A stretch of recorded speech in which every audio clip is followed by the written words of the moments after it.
Assalamualaikum dan selamat sejahtera. Saya Siti Aisyah binti Muhammad Razali daripada kumpulan 1 dan nombor matrik saya 23 DLS 20F1033 dan tajuk kumpulan kami ialah Tahap Integrasi Masyarakat di Malaysia.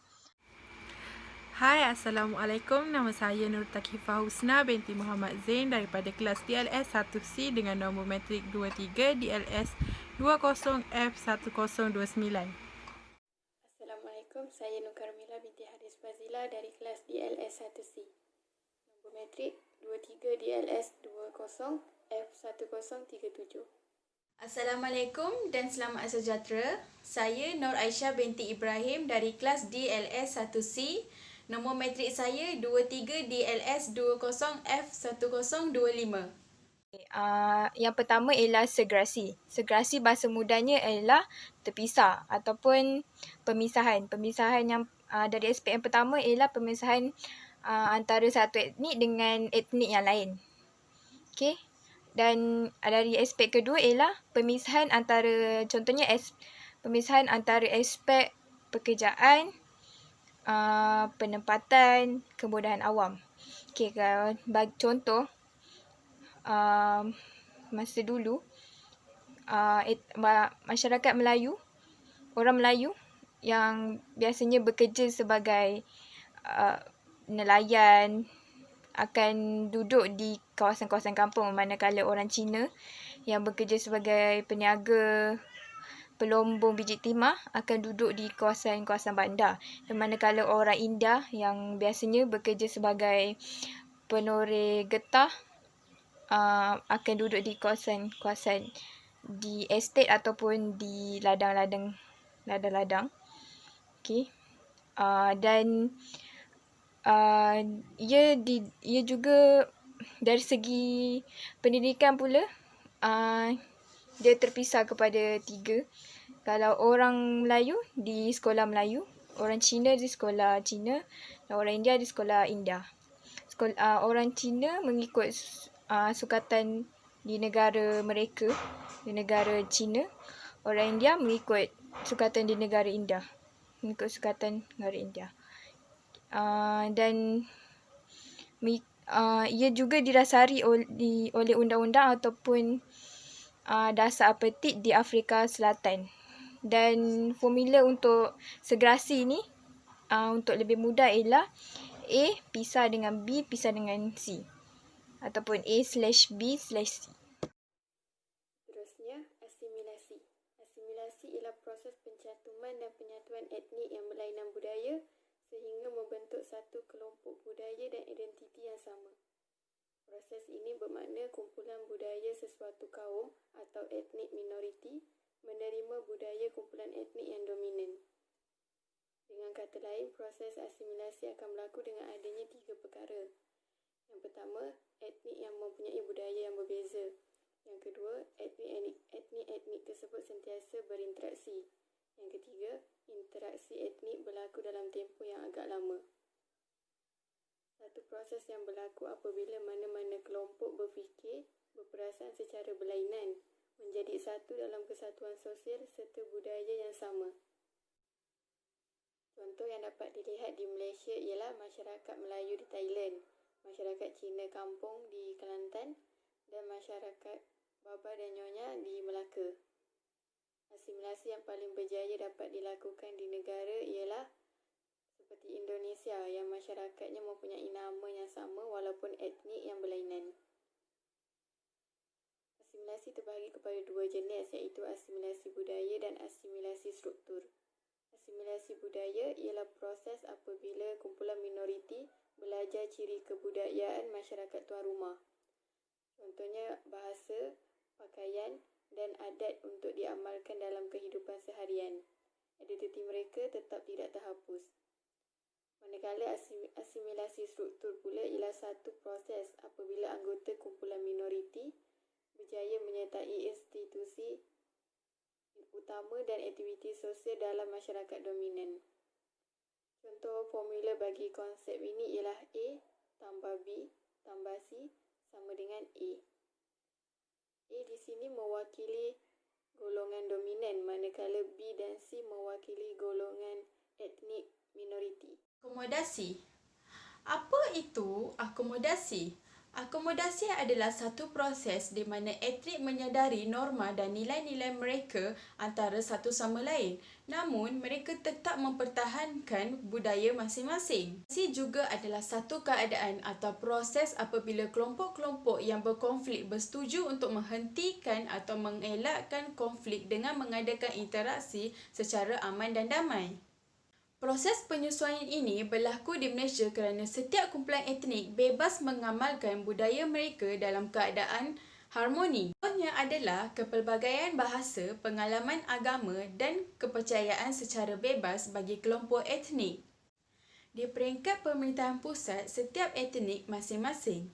Namun, institusi-institusi seperti ekonomi dan pendidikan mereka saling bergantung antara satu sama lain. Negara Switzerland adalah contoh negara yang mempunyai hubungan etnik yang bersifat akomodasi, di mana etnik-etnik di dalamnya seperti etnik Itali, etnik Jerman dan etnik Perancis, iaitu membuat penyesuaian antara satu sama lain dan hidup dalam keadaan aman. Konsep akomodasi adalah A tambah B tambah C sama dengan A tambah B tambah C. Akulturasi. Akulturasi ialah suatu proses penerimaan unsur kebudayaan daripada individu lain kepada individu lain. Walaupun sesuatu kelompok budaya itu menerima unsur-unsur budaya etnik lain, ia tidak menyebabkan kehilangan identiti asal kaum tersebut. Keadaan ini dapat dilihat melalui segi makanan, pemakaian dan sebagainya. Dengan erti kata lain, akulturasi merujuk penyerapan unsur kebudayaan daripada satu budaya kepada budaya yang lain. Ianya dapat menyemai semangat kekitaan dalam kalangan rakyat. Sebagai contoh yang berlaku di Malaysia ialah pemberian duit raya semasa hari raya, manakala pemberian ampau pada Tahun Baru Cina. Selain itu, pemakaian tali leher. Ianya melibatkan semua bangsa di Malaysia memakainya. Walaupun pemakaian tali leher sebenarnya berasal daripada orang Barat. Yang terakhir, amalgamasi. Amalgamasi ialah satu proses yang terjadi apabila budaya atau kaum bercampur untuk membentuk budaya dan ras yang baru. Biasanya terjadi melalui perkahwinan campur antara etnik atau kaum. Contoh yang dapat dilihat di Malaysia ialah perkahwinan campur antara orang Cina dan India, orang Melayu dan Cina dan sebagainya. Ada juga yang mengaitkan anak hasil perkahwinan campur cerdik dan berpenampilan menarik dan sebagainya. Dengan syarat, kumpulan dominan membenarkan proses ini berlaku dan kumpulan minoriti sudi atau berbuat demikian. Formulanya A tambah B tambah C sama dengan D. A, B dan C di sini mewakili kumpulan etnik yang berlainan dan D mewakili amalgam. Satu kumpulan baru terhasil daripada penyatuan A, B dan C.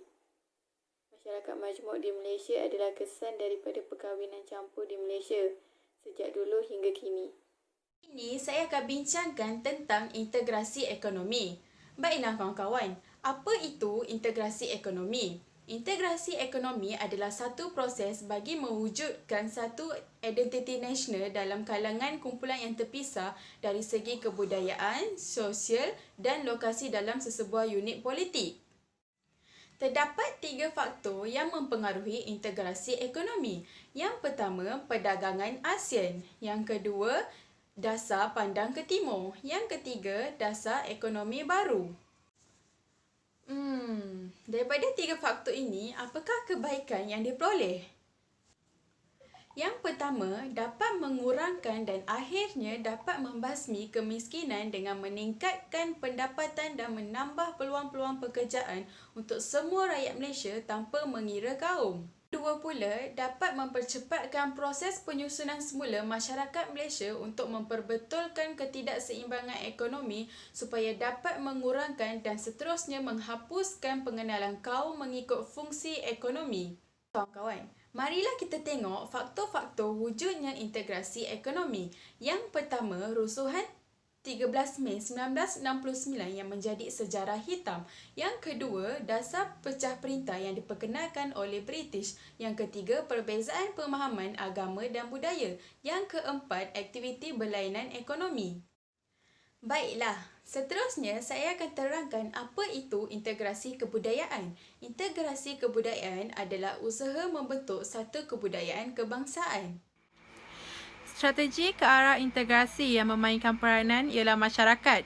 Peranan masyarakat ialah menubuhkan rukun tetangga, rumah terbuka dan difusi budaya. Apakah rukun tetangga? Rukun tetangga telah diperkenalkan pada tahun 1975 yang bermatlamatkan memelihara, meningkat dan mengukuhkan perpaduan rakyat dan integrasi nasional selaras dengan dasar-dasar kerajaan yang berlandaskan perlembagaan, persekutuan dan rukun negara. Rukun tetangga juga membolehkan rakyat mengawal keselamatan di kawasan kediaman masing-masing. Selain itu, skim rukun tetangga diperluaskan lagi dengan pendekatan pembangunan komuniti. Jawatan kuasa rukun tetangga juga telah menganjurkan beberapa aktiviti dalam komuniti mereka.